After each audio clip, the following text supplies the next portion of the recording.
Hey everyone, it's Connor back from This Old Farm, and today we're out here at the farm and we're messing with the Ford 4500 again. So we've got this rear case that we need to get out of here. It's called, Dad's been calling it the pumpkin. That's where the, your bull gear and everything, or your differential is all housed and whatnot. So we've got to get this lifted out of here. Dad, whatever, year ago or whatever, he took off each axle housing. So what we're gonna go through and do is lift this out of here. Now we don't have a cherry picker or anything like that. My engine hoist is up at Rick's place, so that's the one that Rick has been using. So that does us no good. That's an hour and a half north. So what we went through and did, if you remember, maybe 3 years ago, 4 years ago, something like that, we had the collapse of the shed over there, and then the corn crib, the roof corn crib. We had the backhoe here and welded a I-beam in it. Well, what we're doing now is we welded it to the Bobcat bucket, and we're going to use that as our cherry picker, so to speak. So Dad's getting the bucket reattached. He unhooked it because when we welded, he didn't want to burn out the alternator on the Bobcat. So we've got quite a long cherry picker arm now. So he's gonna run that. Go run that up and over the top of the engine, top of the tractor. Come down this way, and then we've got this big heavy chain here that we're going to try and figure out how to mount onto the unit here to try and get it picked out of here. So he's going to get swung in here.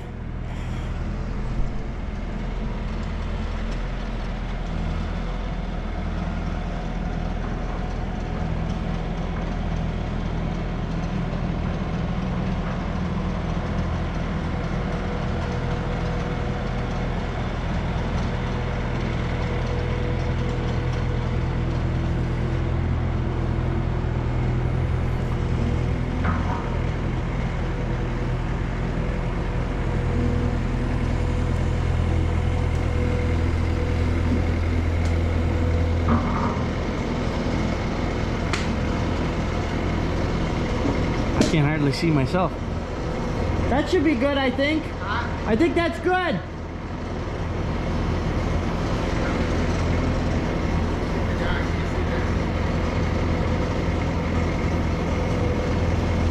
That should be good.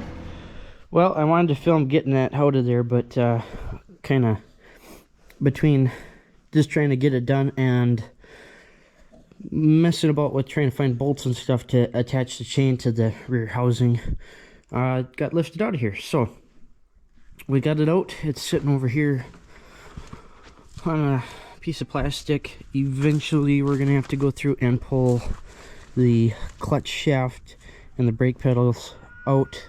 It's a through shaft, and then they just all sit on it, right on it. I think we're gonna maybe have to pull the PTO and put it in the new one, because it doesn't have that going back there. So in order to block off the back, essentially, would be the reason for pulling off the PTO shaft. We really don't need it in it, but I suppose we could put a block off plate, but we'll see what happens. One thing we noticed is there's a couple of differences between this one and the other transmission case, and we're not sure if maybe it's got something to do with it being if it was a Selectomatic transmission or something like that. There's a rod that runs through. I think it's like this blocked off hole here. On the other one, it's not blocked off. There's a rod that comes through, and there's a little flat plate, and then it's got a rod or some kind of bar that moves back and forth, almost as if it was meant to slide this coupling collar off. And there's a couple other differences as well. I can't exactly remember, but we'll take a look at that when we get it eventually we'll fork the other transmission down here, or other rear end I should say, down here, and take a look at it. So anyways, what I gotta do now is go through and start pulling. I have to pull the hood off so that I can pull the dash panel and stuff off, because in order to remove the bell housing and the transmission are one and the same here on this tractor. It's not a separate thing. So the steering pedestal, or however you want to call it, whatever you want to call it, that attaches on top of the bell housing. So in order to get the bell housing out, backed up enough to change the clutch out, we gotta pull the sheet metal off of the dash, and that way it can run backwards. So hopefully these hydraulic lines aren't going to be in our way. I guess we'll find that out when we get there. But we're going to keep rocking along here and tear some more stuff down, I guess, and see what we get to before it gets too dark out. It's about, well, let's see what time it is. It is 5 o'clock right now, so we got a few hours of daylight left yet, which means it's a little bit warm. So once I start getting cold and stuff, I'm probably gonna go home. So we'll keep working our way along here, I guess. All right, guys. Well, it's several weeks later, I guess, more so. And from the previous clips there, and you'll have to excuse the wind that we've got. It's kind of trying to blow in some bad weather here. It's been really windy all day. But anyhow, I figured I'd show you what we've done recently. So when we left you off, we pulled out the old rear end housing, I believe, and since then I brought over the new one, we'll call it, the replacement. And today I spent most of the day going through and cleaning gasket surfaces and putting on parts that came from that one onto this one. So we went through those two yellow plates there. Those came from that housing to this one. They were two open holes. I don't remember if we discussed that with you or not. So we covered those holes up.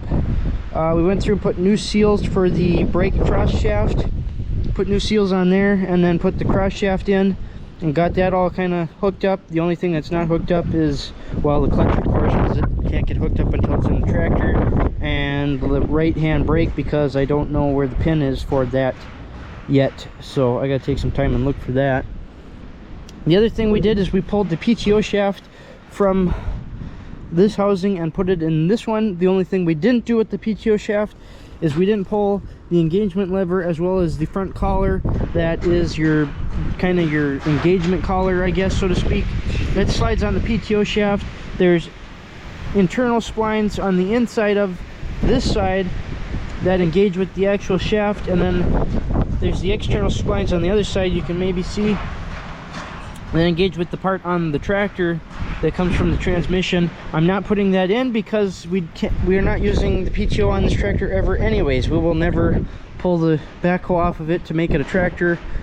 You know, there's no drawbar, we have no reason to have the PTO there. So it just has this little cover that goes on the bearing retainer.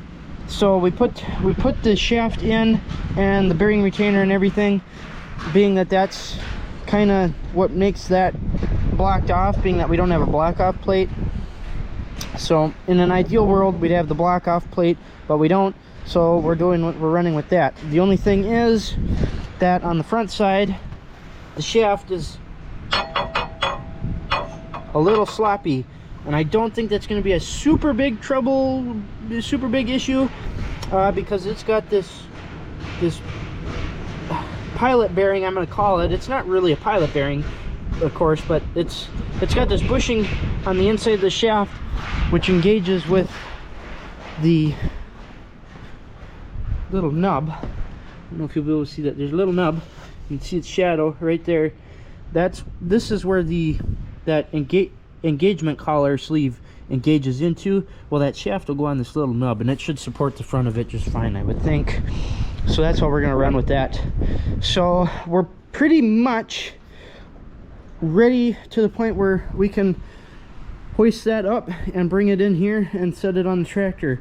We're gonna have to do some hose removal and stuff to make it a little bit easier, so we're not trying to swing it in here and do a bunch of monkey business with it.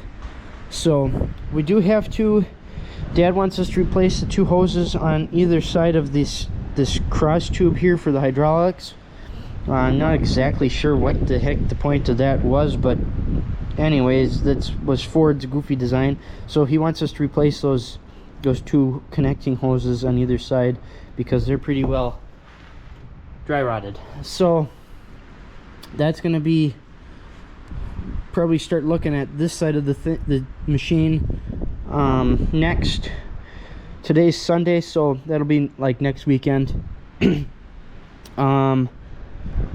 then we'll probably start taking off these hoses and stuff.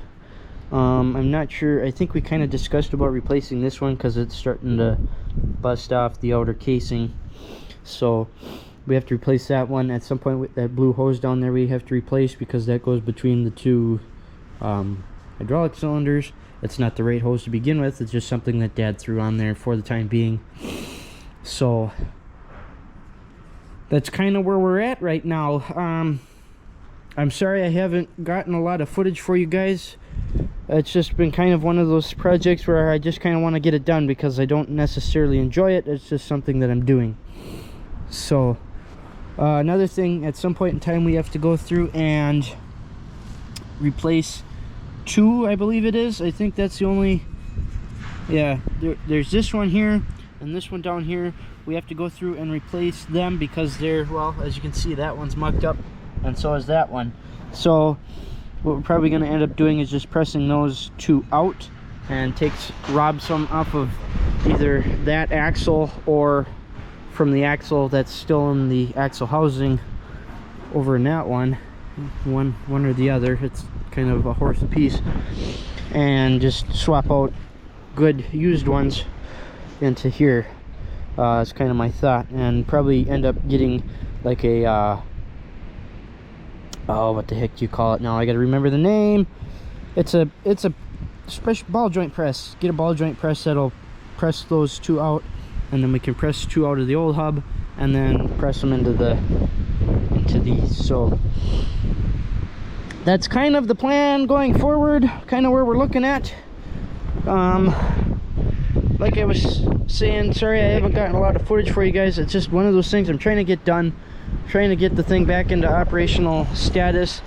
I've determined that I'm not going to do the clutch on the tractor because it's too much of a hassle. I don't have a good working environment. The shed up there where we worked on the M diesel is not suitable for working in anymore, so I'm not going to do the clutch on this thing because it's too hard to split it.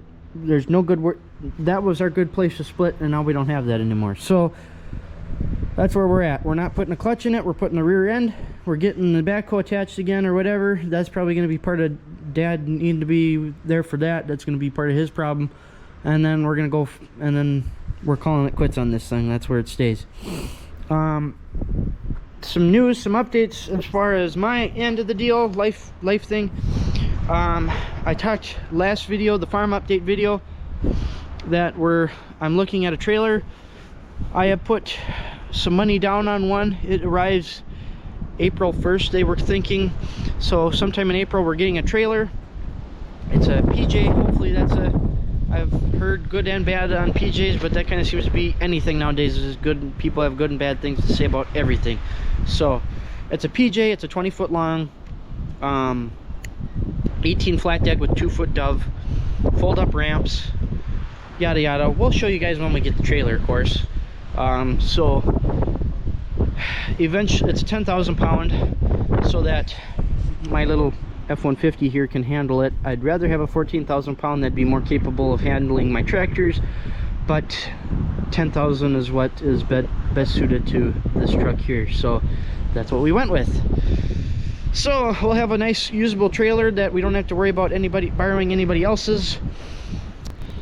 Yeah, that's all I got for you. Hopefully you enjoyed the video. I know it wasn't a whole lot to show you guys, but it's something for you this week. So thanks for watching, thanks for staying tuned, thanks for your continued support. You know, it's really appreciated. So hopefully we can get some videos for you. It's kind of the lull of winter, but maybe once spring starts to hit, I'd like to, you know, maybe finish fixing up the TAD saw to at least get that running, and maybe we can plow a field up and plant with it or something. I don't know, we'll see what happens. But yeah, that's sort of current life events, what's happening, what's going on, what's gonna come forward. So thanks for watching, thanks for staying tuned, thanks for listening to my rambling. Have a good rest of your week and weekend, because this comes out on Thursday, and we'll talk to you guys all next time.